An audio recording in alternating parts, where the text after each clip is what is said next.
You know, for a film starring a kid, you think this would be more of a kid-friendly film.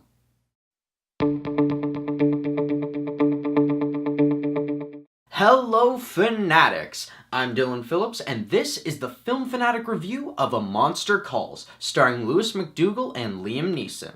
First, I'll start off with my initial thoughts and what the movie is about. Then, I'll move into some spoiler-free likes and dislikes. I'll finish up with my spoiler-heavy thoughts on this film, and our final word. So last week I mentioned that I picked Hidden Figures over this film, and I don't regret that decision. However, I was still curious about this film and how it was going to portray its themes. Overall, this movie is a very emotionally complex story that is definitely intended for a more mature audience than the trailers make out. A Monster Calls is about a young boy from England who befriends an imaginary Treebeard Groot hybrid monster who happens to have the voice of Aslan. Now this monster helps him cope with his single mother's terminal illness. There was a bunch that I liked about this film. For starters, the cast had some phenomenal performances, but in particular the lead, MacDougall. Now, when you have a child actor as the lead in your film, it can really be a hit or miss, but Lewis hits it out of the park in this one. The film is visually stunning, with some great sequences involving the monster. The score was great, but it was the story that hits home.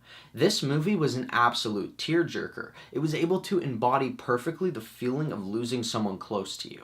As for what I disliked, there are a few things if you dig a little deeper. Sigourney Weaver's accent seemed a little off at times. However, that wasn't the most disappointing part of this film, and I'll keep that for the spoiler section of this video.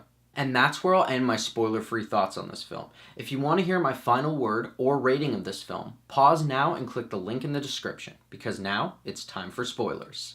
I don't have many spoilers for this film, so I'm going to give one positive and one negative. I love the use of watercolored animation for the monster's stories. I felt like it helped accent the visual part of this film. However, that also plays into the negative side of things. The filmmakers seemed too concerned with taking a very formulaic story and adding unique fantastical elements to it, and that left us with some underdeveloped stock characters. In a story such as this, throwing the themes of grief and loss at us are not enough to make us care. We need to get emotionally invested in the relationships of these characters, and they just didn't do that enough in this story.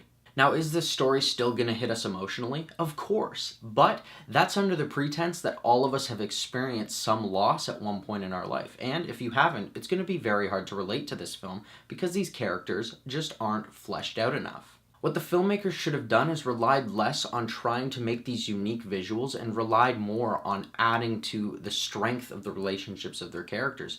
Having us invest more in this story would make the ending that much more heart-wrenching.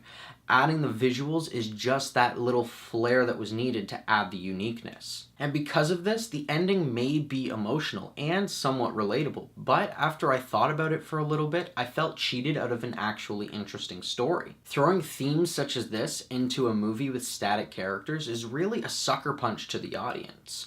I mean, if you're going to see a movie like a horror film, you expect stock characters because you're not really there for a deeply emotional or moving story. You're there for a psychological thrill ride. But a movie like A Monster's Call has some deeply emotional themes, and you can't really get that across with some incredibly one-dimensional characters. So with the thoughts heard, here's my final word. A Monster Calls is a visually stunning emotional story that relies heavily on its art and performances. Although it has underdeveloped characters and a formulaic story, the themes are very relatable to anyone who has experienced grief or loss. I'm gonna give A Monster Calls a 7. This film tried to be very unique with its Treebeard Groot hybrid, however, I still feel cheated by the ending. In terms of Oscars, this film could be nominated for production design and supporting actress, but I see those both as long shots.